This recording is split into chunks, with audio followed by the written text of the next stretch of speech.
નમસ્કાર મિત્રો, આજે લેવાયેલ ધોરણ 12 કોમર્સના એસપીના પ્રશ્નપત્રનું આપણે સોલ્યુશન કરીએ. તો સામાન્ય રીતે બેંકને નીચેના પૈકી કયો પત્ર લખવામાં આવતો નથી? બી. ખાતું ખોલાવવા માટે.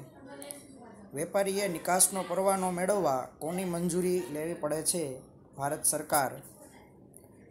રૂબરૂ મુલાકાતના પત્રમાં નીચેનામાંથી કઈ બાબતનો ઉલ્લેખ કરવામાં આવતો નથી? નોકરીની શરતો.